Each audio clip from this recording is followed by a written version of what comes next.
Fala pessoal, tudo bem?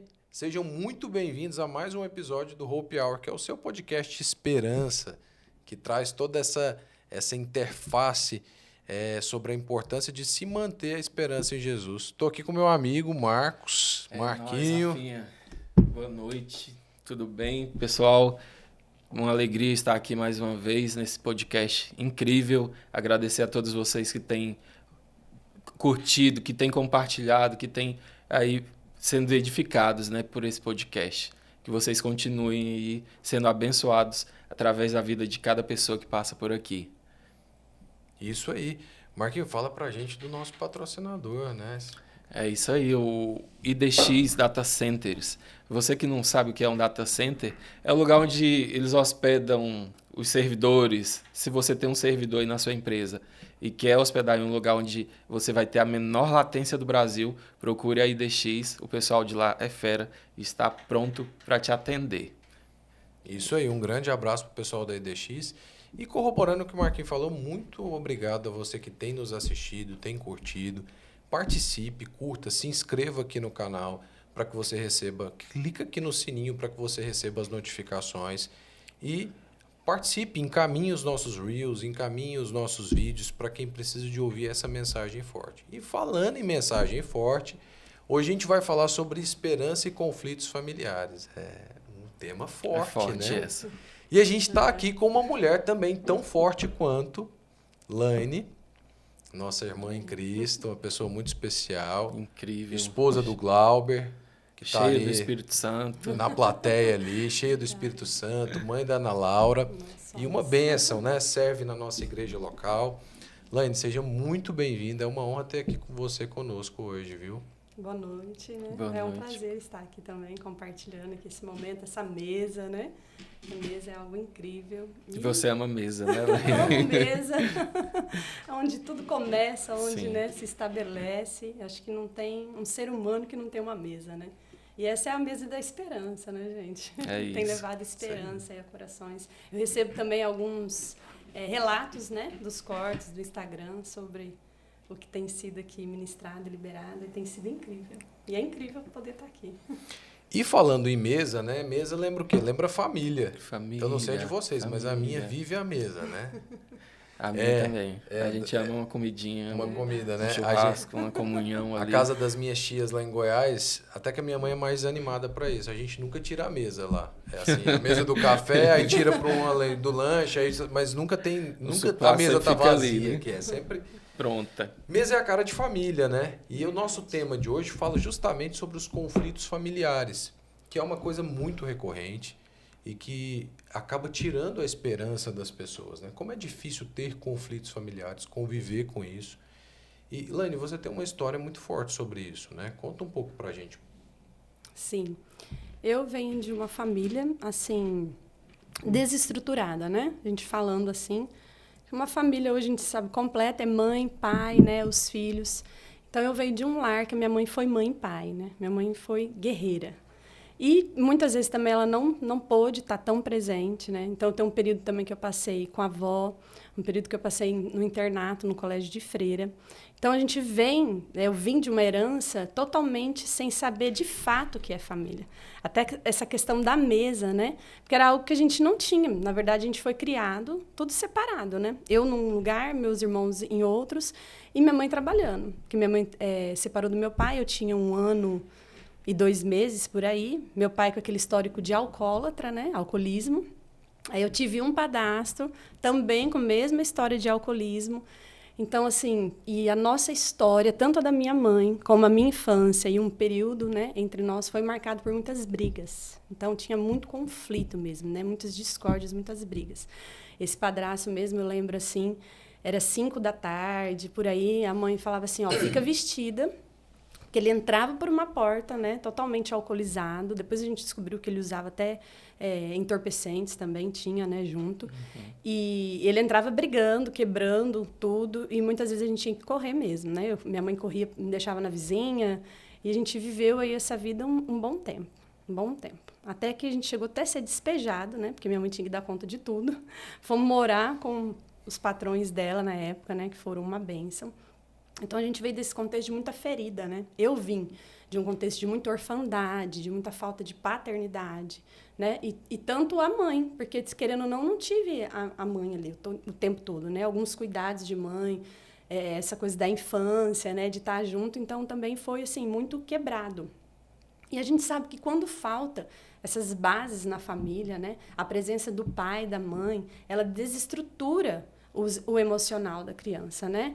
A mentalidade da criança, o emocional, como ela enxerga a vida, como ela lidar com as situações, tudo é interferido, né? Aquele ambiente assim de segurança que a família fornece. Exato. Quando ele é retirado, ele causa tudo isso, né, Laine? Exato. Só o fato de eu estar aqui... É a primeira base que a família, que a Isso. criança tem, né? É justamente Exato. essa segurança do pai e da mãe. Exato. Até o fato de eu estar aqui já é uma vitória, né? Porque eu era uma pessoa extremamente insegura. Eu era tão insegura que quando eu trabalhava, quando eu comecei a trabalhar, eu tinha que falar com o chefe, alguma coisa, eu começava a chorar descontroladamente. Então, eu evitava ter que sair mais cedo, médico, alguma coisa, para não ter...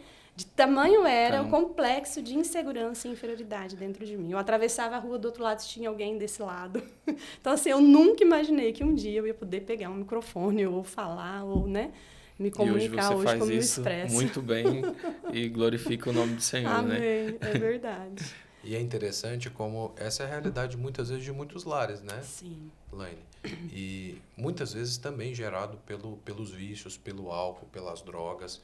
A gente tem inúmeras histórias e que isso resulta muitas vezes em tantas coisas ruins, né? Abusos sexuais infantis, enfim, violência doméstica. Quantas mulheres são vítimas de violência doméstica hoje, geradas por causa do vício no álcool, nas drogas, de homens que muitas vezes até presenciaram isso dentro de casa e acabam replicando com as suas parceiras, né? Sim, exatamente. E eu passei por abusos também, né? Alguns, só na infância, coisas assim, não muito profunda, que depois também veio à tona, né? E aí, quando foi E nessa situação conturbada, minha mãe, a gente brigava muito, a gente era que nem cão e gato, né? Porque ela carregava feridas, né?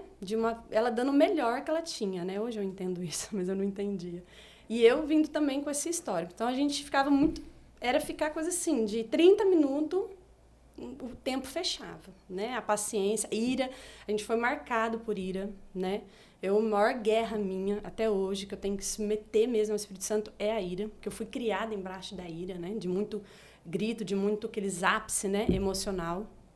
Então, assim, algo fortíssimo também, né? Que entrou no nosso lar. E minha mãe e meu irmão também, né? Porque meu irmão também passou um período, né? Num colégio internato. Então, a gente... E a gente...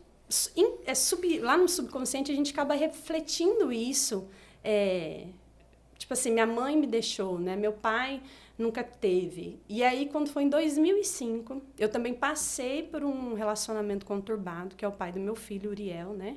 Hoje ele tem 22 anos. E abusivo também, histórico de vícios, né? Eu passei por um período também, eu cheguei a me envolver com alguns entorpecentes. Não cheguei a me envolver num vício total, porque eu já tinha essa história que era algo que eu já não queria, né? E aí, em 2005, Jesus me encontrou. Né? Em 2005, Jesus me encontrou. Porque é Ele que nos encontra, né? A gente nunca... Nós somos encontrados por Ele. E quando eu encontrei Jesus, eu estava no ápice de uma depressão, né? Meu único pensamento era morte, era tirar a vida, né? Eu já não tinha a alegria de viver. Eu comprava, às vezes, 2 latinhas de cerveja, bebia para poder conseguir sorrir um pouco, né? Porque eu tinha Uriel já. Então, vinha de um histórico, assim... Tudo que a gente se envolvia era briga. Então, esse rastro de briga, de desavença, era muito forte. Minha mãe também, eu lembro que ela ficou mais de 10 anos sem conversar com o cunhado dela. Tinha quebras de relacionamento também, ela e o irmão dela. Então, a gente foi marcado por isso, né? Muitas brigas. E aí Um ambiente realmente inóspito, assim, né? Sim. Onde era difícil de pensar desenvolver uma felicidade, uma relação feliz. Exato. Inclusive, tem alguma cena assim da sua infância que você recorda, que te marcou em relação a esses conflitos? Tenho. Eu tenho do meu padrasto, né? Desse meu padrasto, que ele era alcoólatra. E um dia ele tava num quarto, eu estava do lado de cá, assim... Eu devia ter mais ou menos uns 6 anos, 7 anos por aí. E ele começou com as brigas Na verdade, ele nem estava brigando muito. Ele estava alcoolizado e tal, e o cachorro passou e derrubou o rádio-relógio. Lembra o rádio-relógio, gente? Ele derrubou o rádio-relógio. E eu não sei se ele achou que foi eu, ele catou esse rádio-relógio para mandar no cachorro. Mas não pegou no cachorro, pegou em mim, né? E fez vários cortinhos na minha cabeça, eu lembro. Minha mãe já me pegou rapidamente e levou para casa da vizinha, ela cuidou. Então, era assim, nesse nível, né? Se ele pegasse, no momento que ele estava, ele matava. Além do psicológico, o físico também. O foi físico marcado. também, Pouco, mas foi, né? Sim. Pouco, mas foi. O que, na verdade, para uma criança é muito, né? É muito. Sabe o que me chama muita atenção, Laine? E que eu vejo muito isso repercutido em muitos relacionamentos? Pessoas que viram seus pais, mulheres que viram suas mães, vivendo um relacionamento abusivo e, em seguida, quando elas se tornam adultas, que têm uma oportunidade de recomeçar, elas escolhem justamente homens abusivos. Por que você acha que isso acontece assim? Eu acredito que acontece, até envolve, eu acredito que um pouco da ciência mesmo, da psicologia, da neurociência. Foi uma cultura estabilizada ali, né, como se fosse uma programação. Até ontem o Globo está subconsciente. O Globo está lendo um livro, né, Uma Mente Milionária, e ele vai falar sobre isso ali. Então, foi feita uma programação na minha mente. Que tipo de homem... Não é ideal, mas o tipo de homem que eu via, porque muito que a gente vê, o que a gente ouve, ela penetra mesmo, né? Ela cria raízes, ela vai tecendo o caráter da criança ali. Então, por mais que ela fuja disso, né? E eu acredito também na parte espiritual, que também é muito forte, né? Porque a palavra vai falar das maldições hereditárias. Né? Uhum. Eu acredito no espiritual, mas eu acredito até muito nesse condicionamento mental, né? Eu fui condicionada que o homem que eu mereço é aquele. Afinal de contas, minha mãe merecia o homem daquele, foi o que ela tinha. Então, isso vai gerar, por mais que você... No entanto, que eu acabei, o primeiro envolvimento que eu tive, né? Foi abusivo. Foi abusivo, era um envolvimento também de violência, né? Ele não me matou porque Deus tinha um propósito na minha vida. Foi um período então, chegou a envolver violência doméstica também. Sim, violência doméstica. Cheguei para a delegacia da mulher, fazer corpo de delito, tudo, né? Que foi nesse contexto que Jesus me encontrou, me alcançou. Né? Por isso que eu já queria tirar a minha vida. Era algo tão louco que às vezes ele não me dava sossego. Ele entrou na faculdade, né? Que eu estava fazendo pedagogia na época, já era para mim ser formada em pedagogia. Eu abandonei porque ele entrou lá fazendo escândalo em nomes assim, né? Daqueles bem mais baixos. Aonde eu trabalhava numa joalheria muito bem conceituada na cidade. Ele entrou lá, ele me cercava nos lugares, enfim. É aquele rastro. E eu reproduzi praticamente igual a minha mãe. Né? Minha mãe engravidou, o primeiro filho, 19 anos. O meu pai já era casado, né? Aí problema de alcoolismo. E eu estava indo mesmo, eu engravidei com 19 anos, né? Eu já estava num relacionamento. Tem coisas que parece que são ciclos, né? Parece um ciclo. Se Jesus parece não entra para quebrar, falar, o ciclo vem e se repete ali de novo. Exato. Quem vive fala, não, realmente isso acontece mesmo. Nós observamos isso com muita frequência. Mães que são mães na adolescência, gerando filhas que...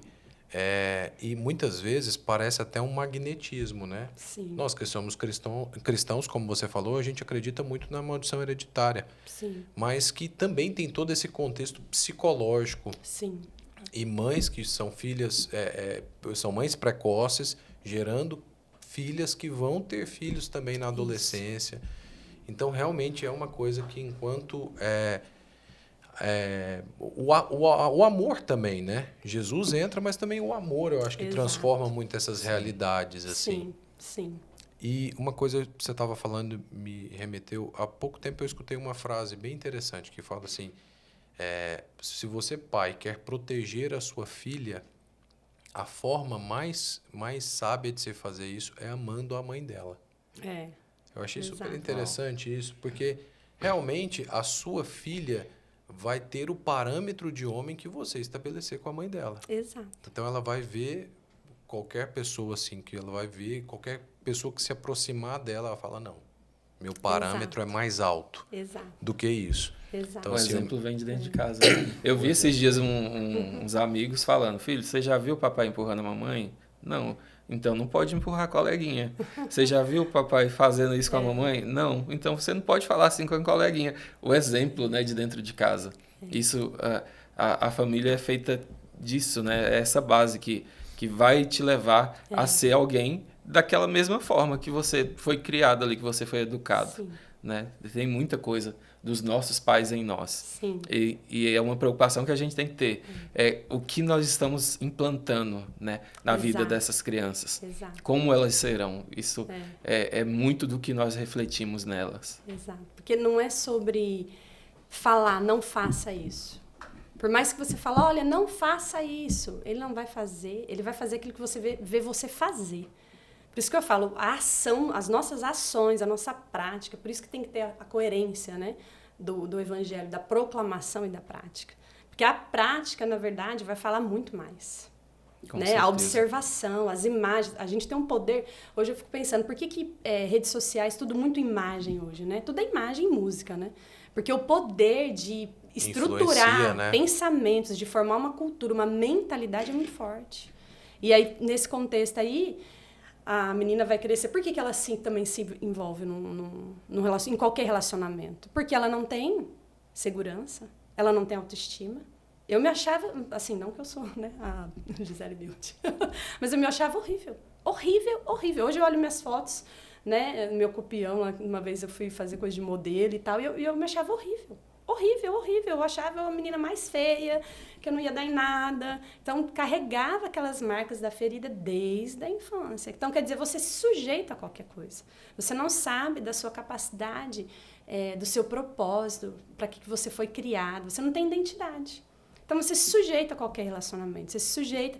Aliás, você já está acostumada, dentro de um lar, num ambiente abusivo. Você já está condicionado sobre pessoas que manipulam, controlam, né? Que tem todo tipo de abuso verbal, que seja. Quer dizer, você já está habituado, vira um hábito. Vira um hábito. Por isso que muitas mulheres não conseguem, né, sair, às vezes, de relacionamentos abusivos. Elas não conseguem, muitas vezes, ver o seu valor. Né? Exato. Então, assim, elas foram precificadas com um valor muito baixo. Exatamente. Pelos exemplos. E, às vezes, até você falou a respeito da questão das redes sociais. Muitas vezes não tem exemplo em casa, vai procurar na mídia relacionamentos que são totalmente fantasiosos, mulheres que são completamente fantasiosas, né?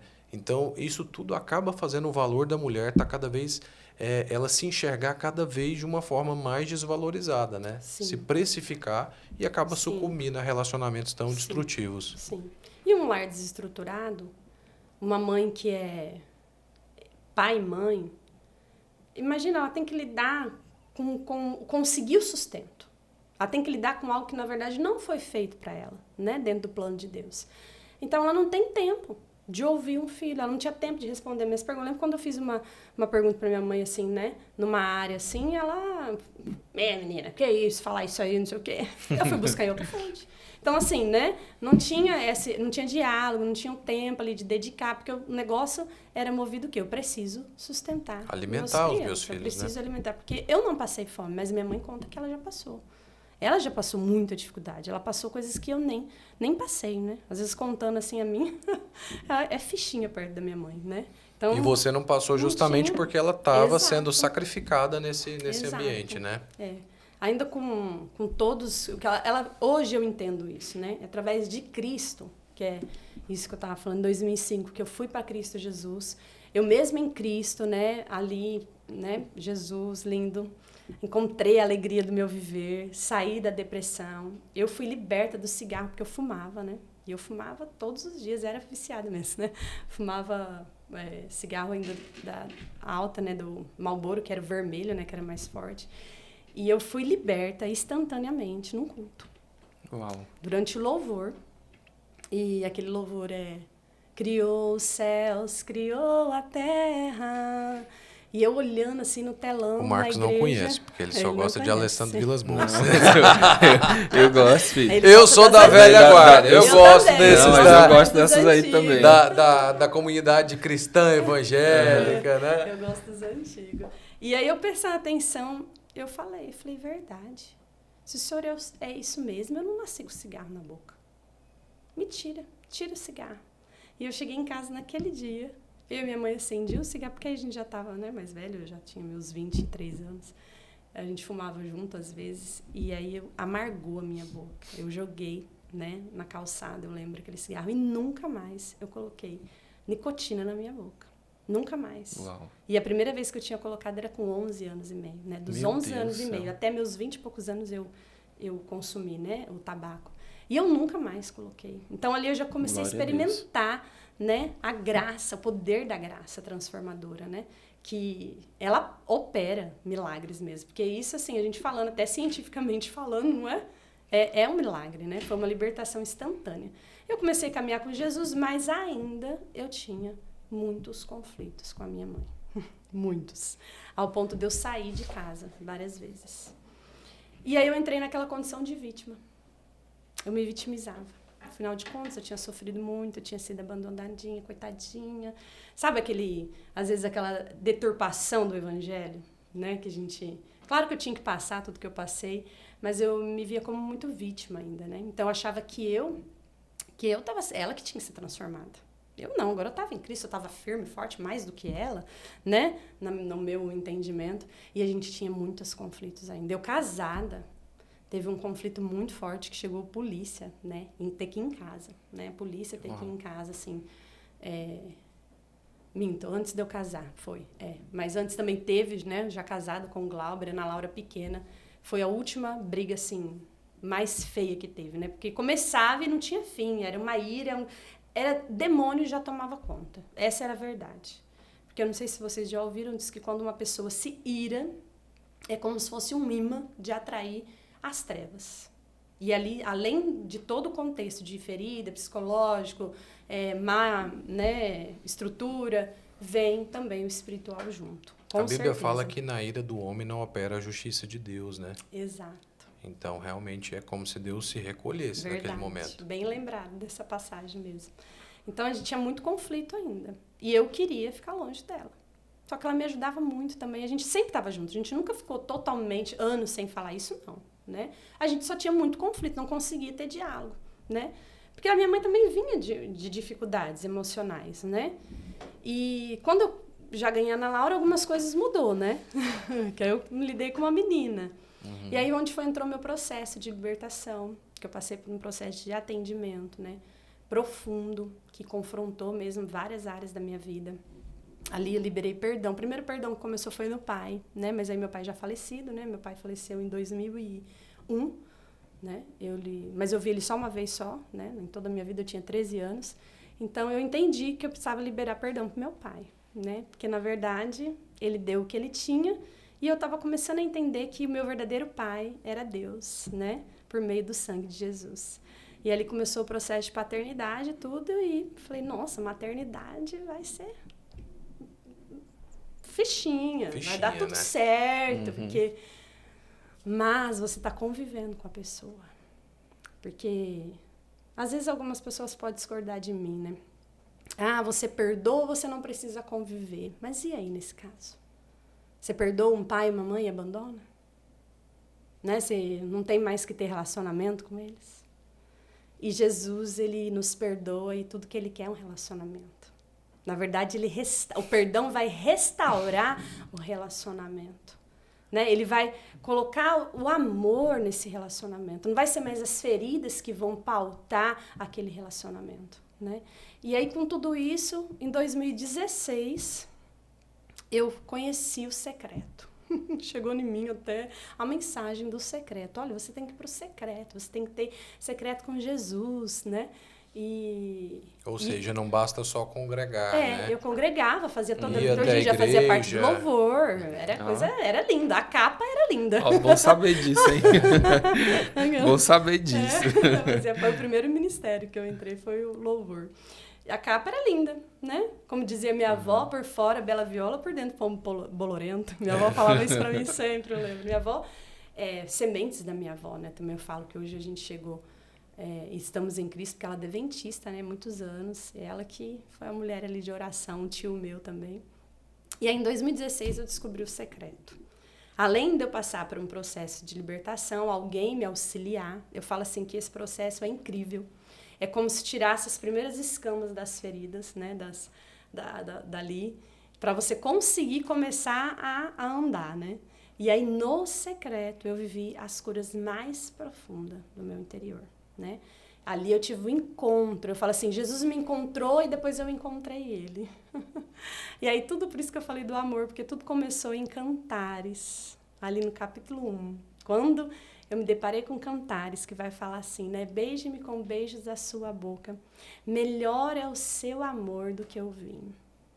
E eu tinha muita indignação dentro de mim. Eu me sentia muito indigna, não que nós somos dignos, mas a dignidade Cristo nos deu. Eu me sentia suja, eu me sentia fora, né? Eu não enquadrava, eu me sentia doida, às vezes, maluca mesmo, né? E ali em Cantares, com o amor dele, com o amor de Jesus, com o amado, né? Aí ele começou a derramar o amor dele em mim. Por isso que o primeiro mandamento é o fundamental e que para mim é como se resumisse todo o evangelho, amar a Deus sobre todas as coisas e o próximo como a ti mesmo. Não tem como a gente amar verdadeiramente alguém, né? Eu falo isso de propriedade de experiência. Se eu verdadeiramente não entender, e não viver e experimentar o amor de Deus.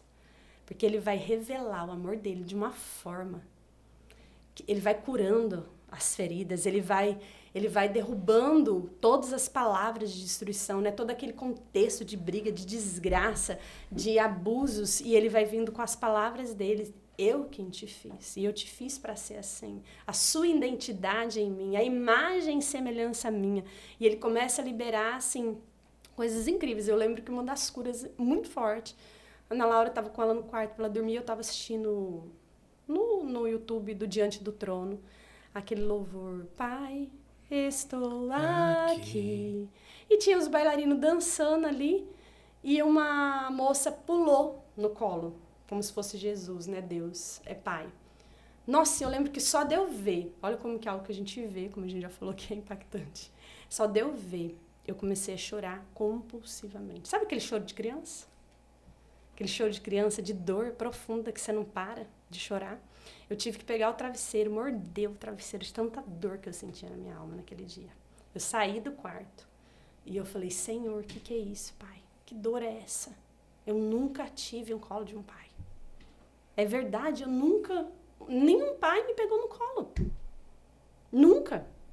E eu lembro que ele falou assim, mas eu sou Deus que te pego no colo.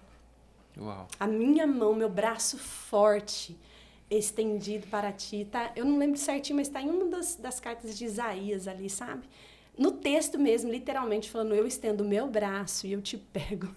E tipo assim, ele pavimentou aquele buraco, aquele vazio que estava ali, né? Preencheu. Então a paternidade foi também assim. Aí começou na mãe. Eu falo que Deus é tão gracioso. Ele vai aos pouquinhos, porque ele fala, não vai dar conta. Os processos, né? Os processos. Nós falamos há pouco isso. Deus faz tudo de formas artesanal, né? De glória em glória, né? De glória em glória, e Deus não coloca nada em linha de produção. Verdade, não é verdade? Exatamente. É tudo muito assim artesanal que ele faz. Verdade. Cada um é específico, é uma maneira, por isso que eu falo, não faça de um testemunho, de uma cura, uma doutrina. Não é isso que eu estou contando, depois você vai querer aplicar em todo mundo. Não é algo muito pessoal, muito íntimo, né? Ele sabe a linguagem de cada um, né? O que toca cada um. E aí começou na mãe. A gente teve esse conflito, né, maior. E eu comecei a orar, né? E falar sobre a mãe. Falei, Senhor, me ajuda, eu não aceito. Não combina esse sentimento que eu carrego. Porque eu comecei a identificar que havia um sentimento. Por mais que eu tinha falado que eu perdoava minha mãe, a gente já tinha um relacionamento bem melhor, né? E uma vez ou outra que tinha a briga, mas eu ainda tinha muito ranço, no fundo, né? E no fundo, eu falei mal dela, muitas vezes. Com a minha boca. Teve um período que o Glauber teve uma má impressão dela, meu esposo, porque eu falei mal dela. Eu pintava minha mãe conforme as minhas feridas, né? Porque a tinta que eu tinha era negra. Então, o que eu ia pintar de alguém? Né? Negro. Então, assim, e eu comecei a se atentar, porque o amor de Deus, igual eu falei que eu estava lá no vitimismo, e o verdadeiro amor de Cristo, ele não vai ficar alisando feridas. né? Você que é da área da medicina sabe o que você tem que fazer com uma ferida. Dói. Fazer tudo possível para que ela seja exposta, cuidada, né? Exato. E cicatrizada. E dói, né? Então ele vai mexer na ferida, ele vai confrontar os seus sentimentos, as suas motivações. E aí uma das mais fortes assim que teve em relação, eu já estava aqui em Palmas, aí eu vim para Palmas, né? Vai fazer 5 anos que eu tô aqui em Palmas. Nunca tinha ficado assim totalmente assim longe de cidade, essas coisas da minha mãe, da família do Glauber. Porque com todo esse contexto, Deus foi tão bom, tão bom. Ele colocou o Glauber na minha vida e a família dele. Pensa num pai, na mãe, que é pai e mãe meu. Eu chamo eles de pai e mãe. Não é assim, uma graça. Aprendi muito e aprendo muito com a minha sogra, com o meu sogro. Eu falo que Deus foi muito misericordioso. Porque já pensou se eu tivesse pego também, né? Com a família. Mais uma Então, família. Senhor, E conflito com mãe, a gente ainda dá uma resolvida, agora né? com a sogra é mais O difícil. Senhor sabe o que faz, Senhor, porque Ele teve paciência comigo. Porque tudo isso refletiu também um pouco no casamento. Glauber queria ir para Mendonça, que era uma cidade uma cidade de 40 quilômetros de São José do Rio Preto, ali em São Paulo, né? Da onde nós somos. E, às vezes, eu emburrava, eu tinha uns comportamentos, que é outra coisa, né? A gente emburra, a gente fica zangado, zicado e nem sabe por quê. E a raiz está lá, jorrando, né? E eu não entendi essa necessidade de ficar tanto com a família, porque eu fui criada desapegada. Nossa, e era complicado, mas a minha sogra é muito amorosa, muito sábia, muito assim, né? Meu Deus, não tem o que falar. Foi de Deus também cair na família que eu caí, né? Claro que não é tudo perfeito, né? Não existe, mas foi incrível. E voltando lá da minha mãe, eu lembro que eu estava aqui em Palmas já, e com toda essa restauração de amor, eu passei a ser uma pessoa, né? Já fui direto pro louvor. Quem diria, né? A primeira coisa que colocaram em mim foi um microfone. Eu falei, meu Deus. E eu comecei a desenvolver a minha verdadeira identidade, que é uma pessoa comunicativa, que é uma pessoa que gosta de dar com pessoas. Eu amo pessoas hoje. Nossa, se deixar... Laine, vamos ter um momento de mesa, eu largo tudo que tiver e vou. Meu marido sabe. Eu amo estar com gente, né? Eu amo relacionamento. E eu tenho esse costume de falar com as pessoas, falar assim, entre as amigas, né? Bom dia, Lideza do Aba, pedra viva de Cristo, noiva de Cristo Jesus, filha amada. E eu tenho esse costume, a gente faz muito isso. Afirmando a identidade Afirmando a identidade, também, né? eu aprendi isso, eu amo liberar, né? E aí eu estava sentada, assim, eu lembro com o celular, mandei para alguma amiga alguma coisa, e minha mãe tinha acabado de me mandar bom dia. E eu, bom dia. Aí, na hora, o Espírito Santo falou assim, escuta, qual que é a diferença? Tem 2 Laine aí dentro? Tem 2 pessoas aí? Eu não habito na duplacidade, filha. Eu sou um. Você tem que ser um também. Aí eu, nossa, por quê? Por que eu não consigo falar assim com a minha mãe? E aí o Senhor falou, filha, libera palavras de vida para sua mãe. Porque tudo que ela deseja é ser amada. Todas as fontes de amor dela também foi minada. Ame ela. Aí eu comecei. Bom dia, lindeza. E hoje eu paro para pensar, essas ações foi sendo derramada, foi regando uma semente de amor, né? Uma restauração genuína. Antes a gente já estava bem, relacionamento bem, convivendo sempre junto, tudo, família do Glauber, né? Mas dentro de mim, né? O que eu estou falando agora é algo que mudou dentro de mim. E aí eu mudei o meu jeito de falar com ela, porque eu comecei a ver isso, que na verdade quem tinha que ser transformada era eu. Não era minha mãe. Era eu que tinha que ser transformada. Eu tinha que buscar Jesus, a cruz, para mim mesma. Porque muitas vezes a gente quer pegar as pessoas e levá-las para a cruz. Mas nós mesmos não queremos cumprir o que Jesus disse. Negue a si mesmo. Pegue a sua cruz. E a gente sempre condiciona a revolução, a mudança dos nossos relacionamentos às ações dos outros, Exato. Né? Então, assim, o dia que a minha mãe tiver um comportamento diferente, a gente vai poder ter um relacionamento. Exatamente. O dia que o meu pai falar mais baixo, me tratar direito, a gente vai poder ter um relacionamento. E muitas vezes, a palavra diz que a palavra branda desvia o furor. Exato.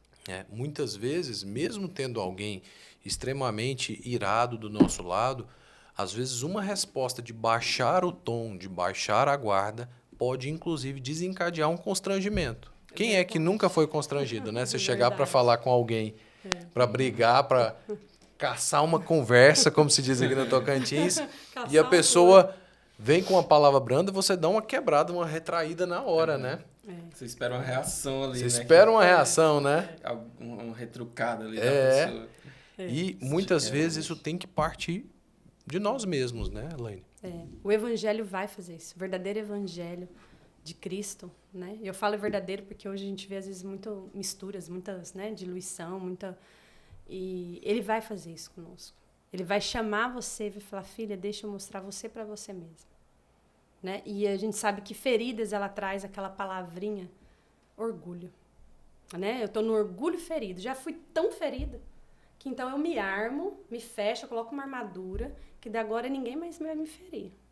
Então, a gente se posiciona na altivez, a gente se posiciona que está certo, na razão. Claro que isso é diário. Isso é diário. Principalmente um casamento, né? É diário, né? Aqui eu estou contando uma parte, né, da minha vida com a minha mãe, né? E depois entrou essa questão no casamento, porque eu comecei a reproduzir. Né? Eu comecei a mirar, eu comecei a gritar, né? Nossa, eu tive assim vários ápices de gritos com a Ana Laura, muito forte. Eu lembro que eu comprei uma Baby Alive para ela. Eu que quis comprar a boneca. Não foi ela, tinha 2 anos, nem entendia da boneca. Sabe aquelas coisas, né? Que a gente acha que é o filho que quer. De pai, né? Que mãe que quer. Não teve, aí quer dar. Eu dei a bonequinha para ela e ela rabiscou toda a boneca. Quando eu vi.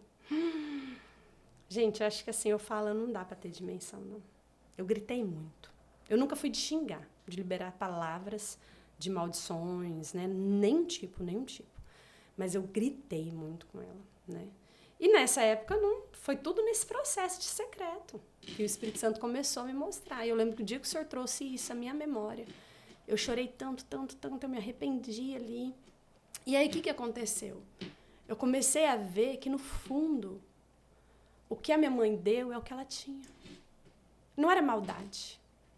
Porque também quando a gente está ferido, tudo que a gente vê do outro, a gente vê com os olhos de maldade. É mal. É sem vergonha, é não sei o quê. Porque quer fazer assim. E nem sempre. Nem sempre. É o condicionamento que foi muito forte na mente, enfim, né?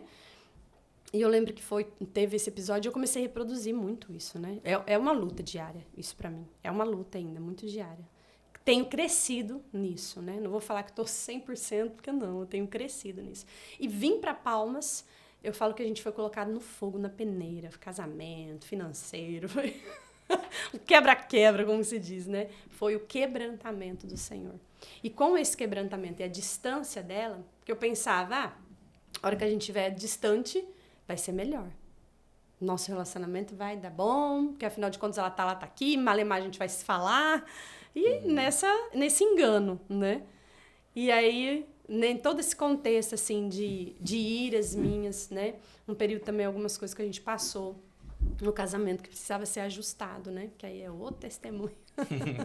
É outra vida no Hope aqui para contar. É verdade. Outro episódio. É outro episódio. E eu ouvi uma palavra, você é neurótica. E a hora que eu ouvi essa palavra de uma pessoa que eu amava muito, eu endoidei. Eu falei, como assim?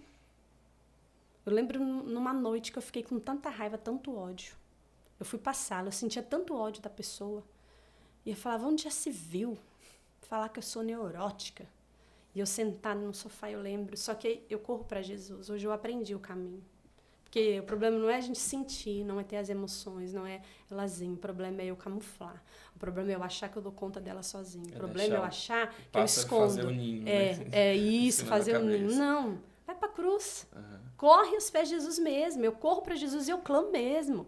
Eu clamo por socorro, porque é o poder dele, a graça dele ali. Porque senão eu vou alimentar um sentimento horrível. E nós, seres humanos, a gente é capaz de sentir algo terríveis, né? Assim, coisas terríveis. E eu lembro de alimentar e de crescer esses sentimentos, né? Exato. E eu fiquei ali orando, falei, Senhor, me perdoa por esse sentimento, mas eu tô sentindo mesmo, o Senhor sabe, e, né? Porque ele é uma pessoa e eu converso com ele igual um amigo mesmo.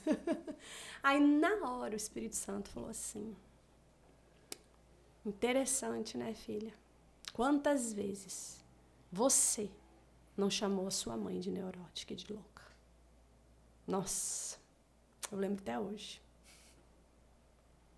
Eu fico constrangida. Aquela voz, ao mesmo tempo forte, cheia de temor, e ao mesmo tempo mansa.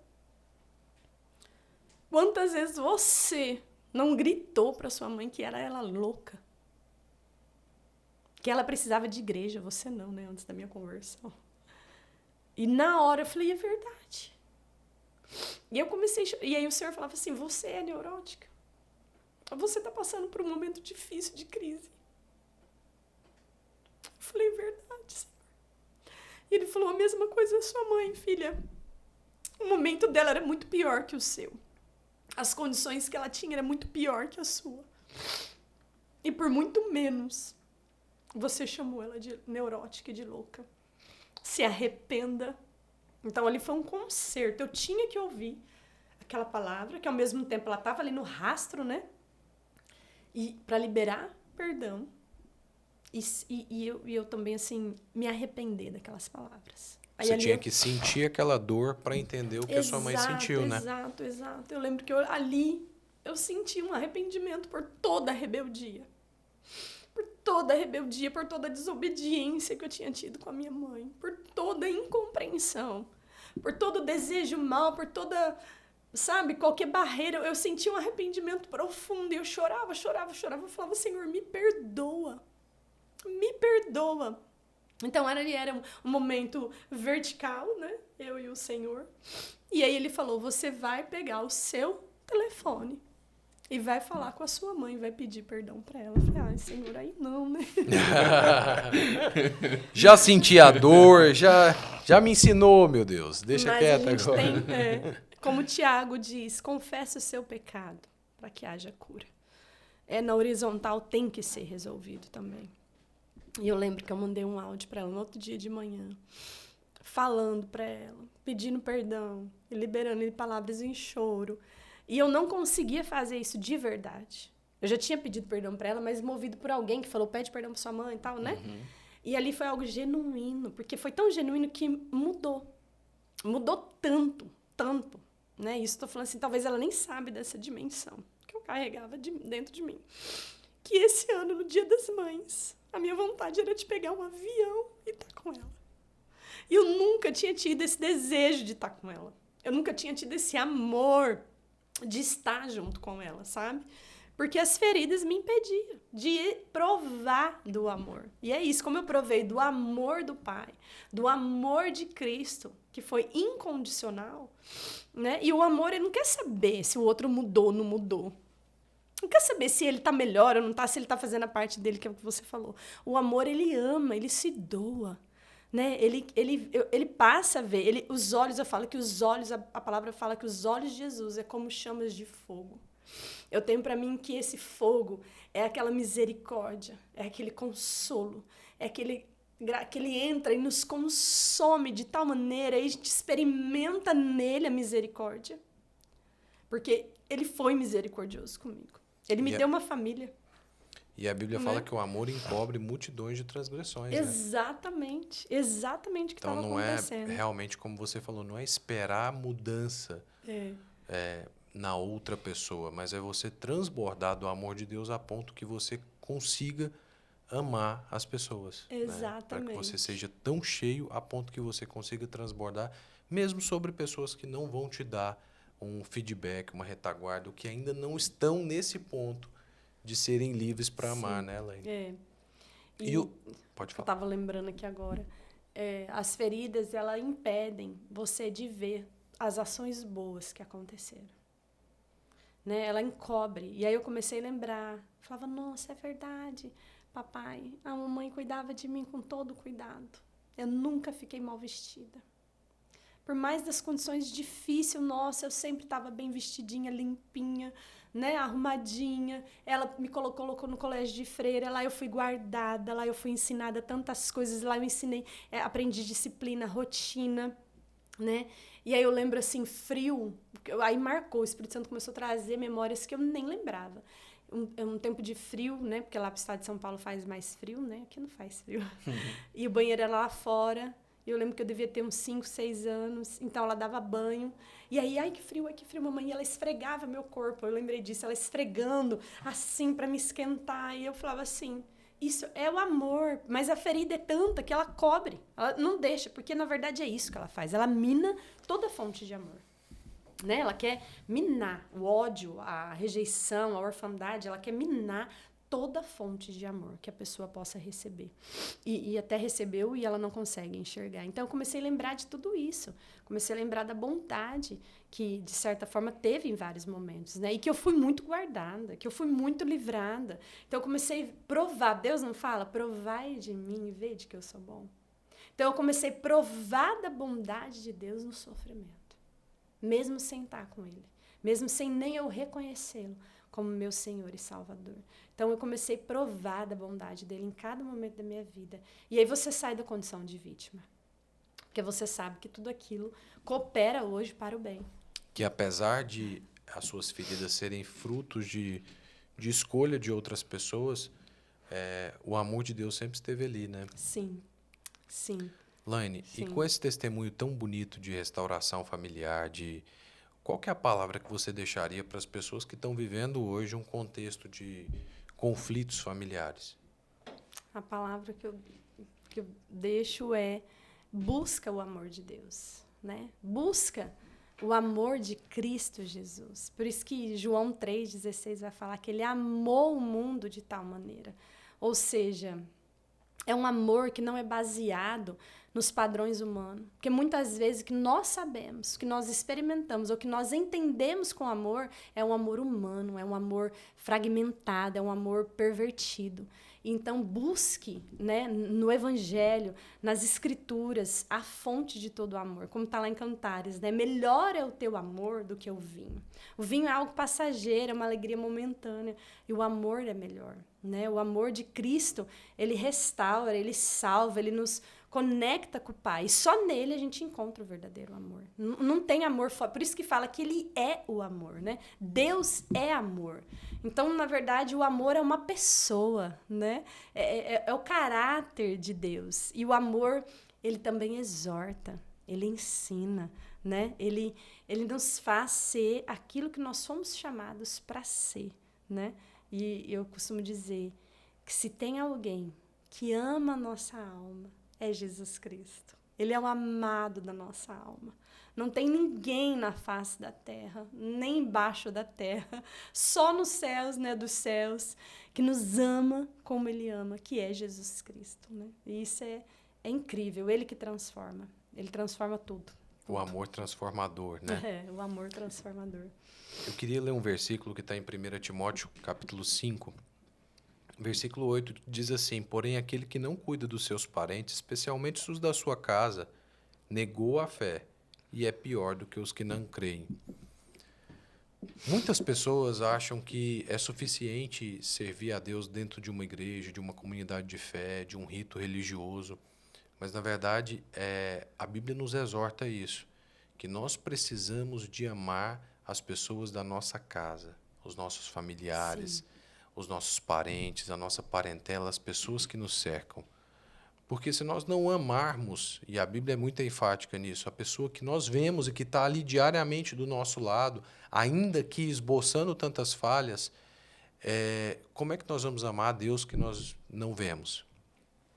Então, a nossa mensagem para você hoje é que se você passa por um momento assim, e mesmo que você tenha motivos que justifiquem essa distância, essa hesitação em encontrar, em ter relacionamento, em sentar à mesa, que você possa deixar o amor de Jesus te transformar e que isso seja decisivo para a restauração do seu relacionamento.